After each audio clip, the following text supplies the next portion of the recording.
Assalamualaikum warahmatullahi wabarakatuh. Sudah lama ya Nana kita tidak jumpa lagi dengan Bu Yuni.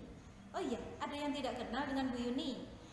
Kata pepatah, tak kenal maka tak sayang. Perkenalkan, nama saya adalah Bu Yuni Ikawati. Kalian bisa memanggil Bu Yuni.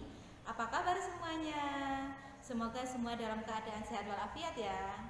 Apakah kalian sudah siap untuk pembelajaran hari ini? Sudah? Bagus. Bagi yang belum siap, silakan dipersiapkan alat tulis kalian. Doa bersama-sama dulu ya. Bismillahirrohmanirrohim.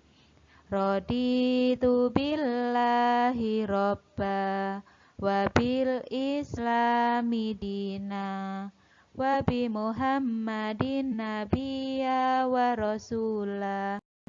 Rabbi zidni ilman warzuqni fahman waj'alni min ibadikas sholihin. Amin. Anak-anak sekalian, pada pertemuan ini ada beberapa yang akan kita pelajari. Ada sistem gerak pada manusia, sistem gerak pada hewan, dan sistem gerak pada tumbuhan. Yang pertama kita pelajari adalah sistem gerak pada manusia. Ada apa saja sih pada sistem gerak manusia? Yang pertama yaitu ada tulang atau rangka. Yang kedua persendian atau artikulasi. Yang ketiga otot. Yang keempat upaya menjaga kesehatan sistem gerak.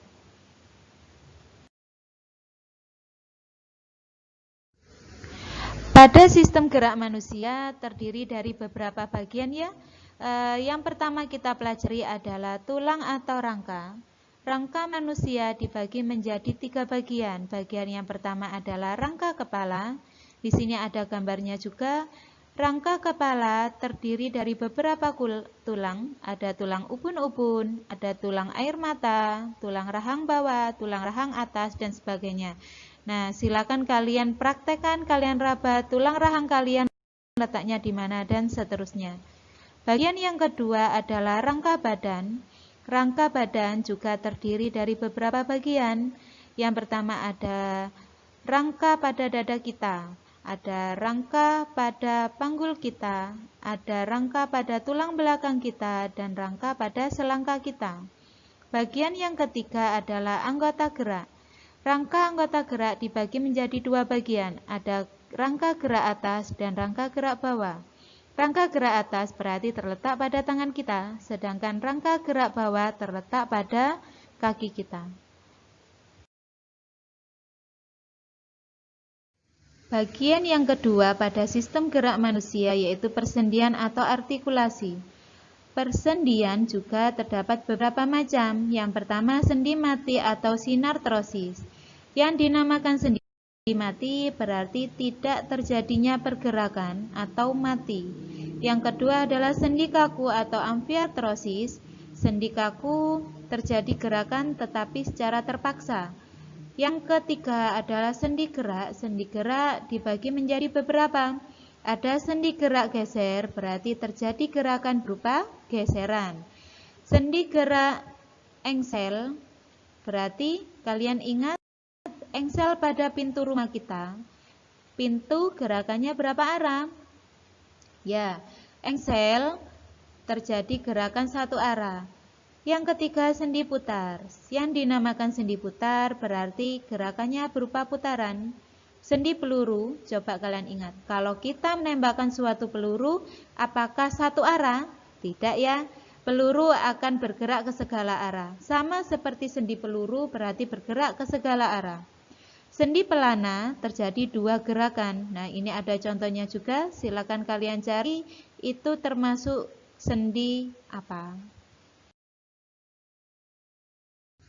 Sistem gerak manusia yang ketiga yaitu otot. Otot terdapat 3 macam. Yang pertama otot polos, yang kedua otot jantung, yang ketiga otot luri. Nah, ini silakan kalian perhatikan gambarnya. Otot polos terdapat lingkaran di tengah-tengah, berarti itu merupakan inti sel dari otot tersebut. Otot jantung berupa lurik-lurik dan terdapat inti sel yang berada di tepi. Otot lurik Sudah pasti namanya otot lurik berarti berlurik, intinya banyak. Ini ada perbedaan antara otot polos, otot jantung, dan otot lurik. Perbedaan ada bentuk sel, inti sel, sitoplasma, cara kerja, kemampuan kontraksi, dan letak. Letak otot polos terletak pada organ dalam. Apa saja organ dalam manusia? Ada usus, ada ginjal, dan sebagainya. Otot jantung terletak di mana? Ya, sudah pasti namanya jantung berarti terletak pada jantung. Otot lurik terletak pada tulang atau rangka pada manusia. Ya, apa saja untuk menjaga kesehatan sistem gerak pada manusia? Yang pertama, berjemur di bawah sinar matahari pada pagi hari. Jangan siang hari ya. Yang kedua, meningkatkan konsumsi makanan yang mengandung banyak kalsium. Yang ketiga, memperbanyak konsumsi makanan yang mengandung vitamin D. Yang keempat, menghindari kebiasaan duduk yang salah. Sebaiknya duduk secara benar. Duduk yang benar seperti apa? Seperti tegak lurus.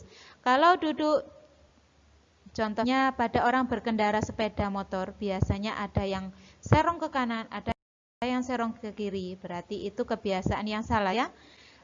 Selanjutnya melakukan olahraga secara teratur, dan yang terakhir memperhatikan aktivitas fisik yang cukup setiap harinya, tidak berlebihan dan tidak kurang.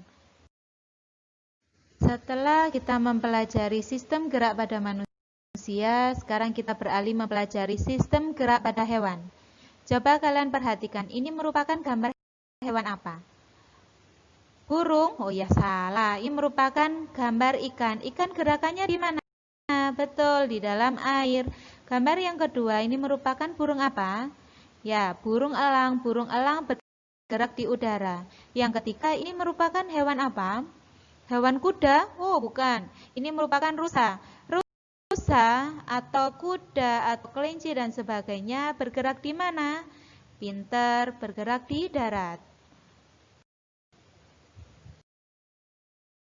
Anak mengenai sistem gerak manusia dan sistem gerak hewan. Sekarang kita beralih mempelajari sistem gerak pada tumbuhan. Yang pertama, gerak autonom atau gerak endonom. Sebagai contohnya, gerak melingkar aliran sitoplasma dalam sel daun Hydrilla verticillata. Gerak yang kedua adalah gerak esionom. Contohnya, gerak ujung akar menuju tempat berair. Yang ketiga, gerak higroskopis, contohnya gerak membukanya sporangium pada tumbuhan paku. Tahu ya paku? Pakis haji. Dan tumbuhan lumut serta pecahnya kulit buat tumbuhan polong-polongan yang sudah kering.